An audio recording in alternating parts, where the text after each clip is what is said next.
Сәлеметсіңдер ме балалар? Сендермен бірге шәкірт онлайн мектебі және де Салтанат Әділжан қызы. Бүгін біз құрама фигуралардың ауданын табуды үйренеміз. Ал енді ең бірінші тапсырмаға қарай ғой. Суретте көрсетілгендей электрлі суасты қайығының қай жылы пайда болғанын біз анықтауымыз керек. Ал кәнекей, тыңдай ғой. Ертеректе 1870 жылы Жюль Верн 20.000 ле су астында романында ержүрек капитан Немоның басшылығымен жүзген Наутилус деген суасты кемесін сипаттаған. Және ол 90 жылдан кейін өткен ғасырдың 60 жылдары шынайы электрлік сүңгуір қайықтар пайдалануға берілген болатын. Міне көрдің бе? 90 жыл бұрын жазған романында, яғни осы міне Жюль Верннің фантазиясының арқасында мүмкін осындай электр суасты қайығы пайда болды. Және де ол әлі міне қазіргі кезде өте кеңінен қолданылатынын өзің де білесің. Ал енді осы суреттің астындағы барлық өрнектерді ретімен шығара ғой. Және өрнектердің барлығын қосу арқылы сен осы романның қай жылы шыққанын біле аласың. Ал енді екінші тапсырмаға қараймыз. Екінші тапсырмада бізде геометриялық фигуралар берілген, дұрыс па? Және олардан құрама фигуралар құрастыру керек. Олардың ауданы нешеге тең болады деген сұрақ. Енді былай істейікші. Мысалы, мен бірінші тік төртбұрышты сызып алайын.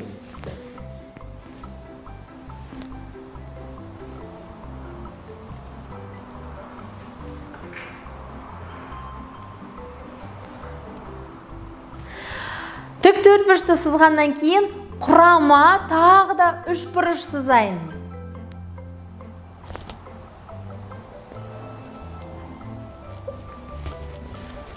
Ал енді қараймыз. Бұл жерде неше фигура бар? Екі фигура. Біріншісі тік төртбұрыш және де екіншісі үшбұрыш. Ал енді осындай құрама фигуралардың біз ауданын табу үшін не істейміз? Ең бірінші мына тік төртбұрыштың ауданын тауып аламыз. Одан кейін үшбұрыштың ауданын табамыз. Міне тік төртбұрыштың және үшбұрыштың ауданын қосқан кезде бізде құрама фигураның толық ауданы беріледі екен. Ал кәнекей, осы есепке ұқсас мына үшінші тапсырмаға қарайық. Яғни алған білімімізді енді практика жүзінде жүзеге асырайық, жарай ма? Ал енді мұқият мына үшінші тапсырмаға қарай ғой. Фигуралардың біз ауданын есептеуіміз керек. Бұл мына құрама фигуралардан құралған, дұрыс па? Біріншісінде тік төртбұрыш және де астында шаршы. Бізге сондай фигура беріп тұр екен. Енді жалпы ауданын табу үшін тура бағанағыдай не істейміз? Екі фигураны жеке-жеке тауып алып, сосын екеуін қосатын боламыз. Ал кәнекей, ендеше менімен бірге біріншісін шығара ғой. Бірінші фигураның ұзындығы бізде неше сантиметр екен? Ұзындығы 4 сантиметр екен. Ал енді ені 3 сантиметр екен. Периметрін табу үшін не істейміз? Ені мен ұзындығын қосып, жоқ, біз периметрін емес, ауданын табамыз. Ауданын табу үшін ұзындығы мен енін көбейтеміз. Ал кәнекей, бұл S1 дейін. 4-ке 3-ті көбейтсек 12 сантиметр квадрат. Міне, бірінші фигурамыздың ауданы 12 сантиметр квадрат екен. Ал енді екінші осының астындағы шаршы тәріздес фигураның ауданын табайық, жарай ма? Ал кәнекей, шаршының қабырғасы 2 сантиметр екен. Оны қайдан білдік? Астында 2 сантиметр көрсетілген, және де мына 3 сантиметрден тіктөртбұрыштың қабырғасы 5 сантиметрден 3 сантиметрді азайтсақ, 2 сантиметр қалатыны белгілі. Сондықтан барлық қабырғасы бірдей болса, ол шаршы. Шаршының ауданын қалай табамыз? А көбейту А. Ал кәнекей орын-орнына қоямыз. 2-ні 2-ге көбейтсек, 4 сантиметр квадрат шығады. Енді бұл бізде екінші фигураның ауданы. Енді бізге мына құрама фигуралардың ауданын табу үшін осы екеуін қосамыз. 12 сантиметр квадратқа 4 сантиметр квадратты қоссақ, 16 сантиметр квадрат шыға келеді. Міне, көрдің бе? Құрама фигуралардың ауданы ондағы фигуралардың ауданының қосындысына тең деген бізде ереже шыға келді.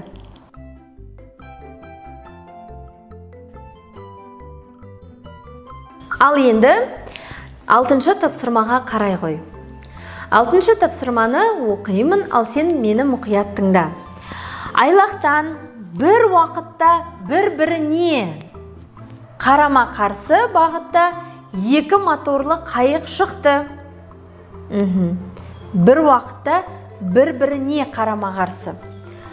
Біріншісі 24 км сағат, екіншісі 28 км сағат жылдамдықпен жүрді. 4 сағаттан кейін олардың ара қашықтықтары қандай болды дейді. Балалар, бұл жерде бір-біріне емес, бір-бірінен болу керек. Себебі біздің астындағы сызбаға қарасақ, бағытты екі жаққа көрсетіп тұр. Ал шартында кішкене қате кеткен, я? Жарайды. Яғни, бірінші мына моторлы қайықтың жылдамдығы қанша екен? 24 км сағат. Ал енді екінші моторлы қайықтың жылдамдығы 28 км сағат. Олар қанша сағат жүзгеннен кейін дейді? 4 сағаттан кейін олардың ара қашықтығы қанша километр болатынын табуымыз керек.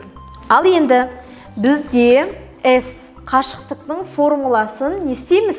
Жазамыз.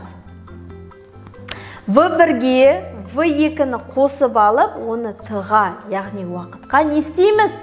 Көбейтеміз.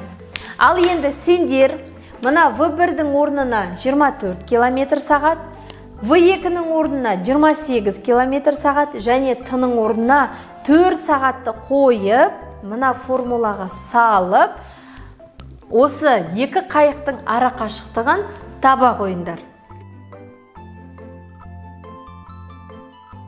Ал енді біз алдыңғы сабақта үш бұрыштың ішкі бұрыштарының қосындысы нешеге тең деп айтқан болатынбыз?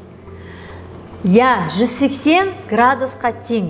Енді біз мына транспортердің көмегінсіз үш бұрыштың үшінші қабырғасын тауып көрейік. Ал кәнекей, ішкі қабырғаларының қосындысы 180 градус екенін біз жақсы білеміз, дұрыс па? Ал енді мына А бұрышының табу үшін не істейміз? 180-нен 55 градуспен 45 градустың қосындысын қайтесің? Азайтасың. Ал кәнекей, 45-ке 55-ті қоссақ, 100, 180-нен 100-ді азайтсақ, 80 градус. Ал енді осыны тексерейік. Бірінші 80 градус, оған 55 градусты, оған 45 градусты қосайық. Осы үшеуінің қосындысы бізде 180 градусқа тең болу керек. Кәнекей тексереміз. 0, 5, 10, бір ойда. 13, 17, ойдағымен 18. Сонда бізде 180 градус шықты. Міне, тура осылай.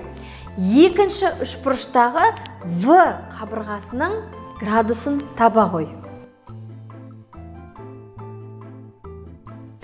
Сонымен біздің бүгінгі сабағымыз аяқталды. Келесі сабақта кездескенше.